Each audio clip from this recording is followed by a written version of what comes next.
Hello, everybody. I wish I could be talking about a Phillies win, but unfortunately, they lost 9-1 to the Toronto Blue Jays yesterday in Thursday's ball game. They ended up losing that series to the Blue Jays 2-1. It is now the Phillies' second consecutive series loss, going back to the sweep at the hands of the Milwaukee Brewers back at Citizens Bank Park before the Blue Jays series last weekend. The good news is the Phillies are starting a 3-game series against the Pittsburgh Pirates tonight in Pittsburgh. They swept the Pirates a few weeks ago back at home at Citizens Bank Park. The Pirates are entering this ball game on Friday 23-39, which is last in the NL Central, their division, and it is the third worst record in all of Major League Baseball. So this is honestly the perfect get-right series for the Phillies. Like I said, they swept them a couple weeks ago. The Pirates are not a good baseball team. The Phillies have been struggling both offensively, defensively, and even with their pitching staff. So just a great series to get back on track, get back to the winning ways, and put this losing behind them. But anyway, welcome into Phillies Daily today. I'm your host, Mike Hennelly. Make sure you guys subscribe for more Phillies content. Yesterday, Jesus Luzardo took the mound trying to bounce back from an extremely rough outing. His start before, he was off to a tremendous start to his Phillies career, tremendous start to 2025. Just looked like a great acquisition from the Phillies, who traded for Jesus Luzardo from their division rival Miami Marlins during the offseason. But unfortunately for Jesus, he struggled again for his second start in a row yesterday against the Blue Jays. He went just 2 1/3 innings in that ball game. He allowed 9 hits. He had 2 walks in those 2 1/3 innings, 8 earned runs to go along with those 9 hits and 2 walks, and he picked up another loss in yesterday's ball game against the Blue Jays. So that is just 2 nightmare starts in a row for Jesus Luzardo. Against the Brewers back on May 31st, he went 3 1/3 innings, so he pitched 1 more inning than he did yesterday. So 3 1/3 innings, allowed 12 hits, 3 walks, 12 earned runs, and picked up the loss, obviously, on that ball game as well. So just horrible stuff from Jesus Luzardo. His past 2 starts, obviously 20 earned runs, 21 hits, 5 walks, 2 losses. Just not what you like to see out of Jesus Luzardo, who got off to a tremendous start to 2025. He was in National League Cy Young talks. He was one of the favorites through the early parts of the season, and now that dream is really a pipe dream at this point. He is plummeting down the Cy Young odds, and it's going to really be a tough bounce back for him if he wants to get anywhere close to that contention by the end of the season. Before these previous 2 starts, Jesus Luzardo was 5-0 with a 2.15 ERA. Like I said, he was right up there with the best of them, not just in the National League among starting pitchers, but in all of Major League Baseball. But now, after these 2 rough outings, he is now 5-2 with a 4.46 ERA in his 13 starts in 2025. Like I said, his NL Cy Young odds have just plummeted, just nowhere even in contention, and it's really not going to happen for him this year. I personally am getting a little bit of flashbacks by Ranger Suarez last year. I don't know if anybody else is kind of having these flashbacks, kind of having these nerves going on with Jesus Luzardo. If you remember, Ranger Suarez got off to an elite dominant start last year in 2024. He was amazing. He was arguably the best pitcher in all of Major League Baseball through about mid-June last year. He was 10-1 with a 1.75 ERA in his first 15 starts through June 19th. Like I said, Jesus Luzardo, before these 2 starts that he just had, he was 5-0 with a 2.15 ERA in 11 starts. Ranger Suarez ended up finishing last year in 2024 12-8 with a 3.46 ERA in 27 starts. He just struggled down the stretch the entire second half of the season. So hopefully Jesus Luzardo does not have that same fate. Hopefully he can bounce back from these 2 rough outings and get back on track to the pitcher he was before this. But this Phillies team is going through a lot of losing, and it's not looking good. Like I said earlier, They lost 2 series in a row now, going back to the Brewers series and now obviously the Blue Jays series. They have lost 7 of their last 10 games. It's becoming a bad trend for the Phillies. The pitching hasn't been great. The offense has been pretty cold overall. The defense has been skeptical. They were outscored by the Brewers 28-11 in that sweep. Obviously, the Brewers put up 17 runs in one game, so that helped them out a lot. And then they were just outscored by the Blue Jays 14-10. Not as bad, but still, the offense hasn't been great, especially in these last 2 games the Phillies just played against the Blue Jays. They just had 2 runs and 10 hits in those 2 games. So really no offensive production. 1 run in each game, 5 hits in each game. This lineup has so much talent, and you're going to go through the ups and downs, the ebbs and flows of the Major League Baseball season. It's a long 162-game season. You're not going to be hitting every game. You're not going to be pitching well every game. You're not going to be playing great defense every game. But the Phillies are too good of a team to be going into stretches like this. It happened earlier in the season. It's happening again right now. The offense needs to get back on track.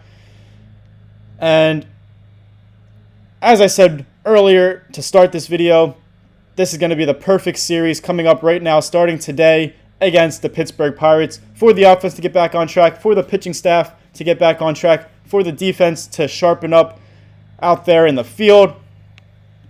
Speaking of defense, there's been a lot of talk about the shortstop, Trey Turner, their $300 million man. Trey Turner, obviously not the best defender, as a lot of Phillies fans know and are aware of and have seen out of him through his early Phillies career, especially going back recently to that game that he blew it kind of in the field for the Phillies not too long ago, a couple of days ago, a week or so ago. But Trey Turner, is he getting enough love? Is he getting enough attention right now by not only Phillies fans, but by Major League Baseball as a whole? Trey Turner is having another all-star worthy season so far in 2025. He was the starting National League shortstop in the All-Star game last year in 2024, and he could be well on his way to doing that again in 2025. As of today, he has the 3rd highest batting average among qualified shortstops in all of Major League Baseball, not just the National League, all of Major League Baseball. He's got a 300 batting average, 3rd highest, like I said. He's got the 5th highest on-base percentage at .356, the 7th highest slugging percentage at .445, the 6th highest OPS at .801. He's tied for the 3rd most runs scored with 42. He's got the 2nd most hits among Major League shortstops at 74. He's tied for the 2nd most triples with 2. He's tied for the 7th most home runs at 7. He's got the 8th most RBIs at 28. He's got the 3rd most stolen bases at 16. As I said, among qualified Major League Baseball shortstops, he is right up there with the best of them in pretty much every offensive category. He's hitting, he's stealing, he's getting on base. The power is not there right now, but he did have a 2 home run game the other day, so against the Blue Jays, and he was 3 for 5 with 3 RBIs in that ball game with those 2 home runs. So maybe the power is starting to come. Really, he's getting on base, he's getting hits, he's making things happen on the base paths. That's really all you can ask for about a guy at the top of the order with his skill set. The power will come. Obviously, like I said, he's not the best fielder. He's good enough. He's not the best. He's going to make his errors, but he's getting things done at the plate. I also want to just mention, I said he's got 74 hits, which is the 2nd most among all Major League shortstops, but that's also tied for the 4th most hits among any player in Major League Baseball. So the offensive production is there for Trey Turner. He was 1 for 4 with a double in yesterday's loss against the Blue Jays. I just feel like he's not getting enough attention, enough recognition, enough love by Phillies fans, by the national media, by Major League Baseball. He's having another incredible season for the Phillies, and he's proving his worth after his shaky start to his Phillies career, where he struggled until that standing ovation, obviously, that the Phillies fans did for him. He is just right up. He's consistent. He's right up there with the best of them. He's proving why they gave him $300 million.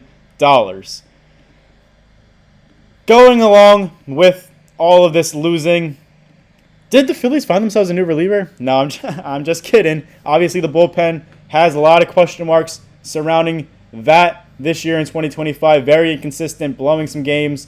Jose Alvarado suspended for 80 games in the playoffs. Weston Wilson, he pitched in yesterday's ball game, yesterday's 9-1 loss against the Blue Jays. He pitched in the bottom of the eighth against the Blue Jays. Like I said, 9-1, but he did good. He did good out there for a position player. He threw 12 pitches in that eighth inning. Of those 12 pitches, 9 were strikes. He allowed just 1 hit, no runs, no walks. He topped out at an impressively high 63 miles per hour. How about that for Weston Wilson? I'm just kidding, but obviously guys at the plate are trying to kill the ball off of position players. They're not accustomed to batting against pitches that slow, which is why sometimes guys go out there and have success like Weston Wilson did yesterday against the Blue Jays. It's becoming a trend with him. In that 17-7 loss against the Brewers, if I'm not mistaken, it was definitely 17 runs by the Brewers, but Weston Wilson also pitched in that ball game on May 31st. He went 2 innings in that ball game, not just 1. He pitched 2 innings, and he allowed just 2 hits, no walks, no runs, no whatever. He pitched the 8th and 9th innings in that ball game, 24 pitches, 17 strikes, and he topped out at 64 miles per hour that time. So 1 more mile per hour. He was feeling himself that day. He's got a 0 ERA with 4 hits allowed, 0 walks, 0 runs.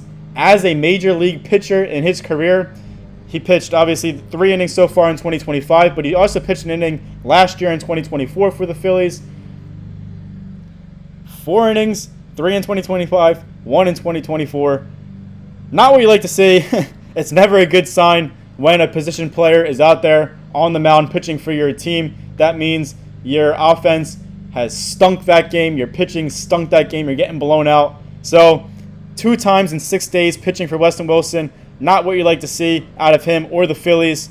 Hopefully they get back on track with this series starting today against the Pittsburgh Pirates, and we don't have to see Weston Wilson or any position player pitch for the Phillies in the foreseeable future. Hopefully for the rest of the season we don't have to see it, because that means the Phillies are winning ball games and they're getting their jobs done both at the plate and on the mound.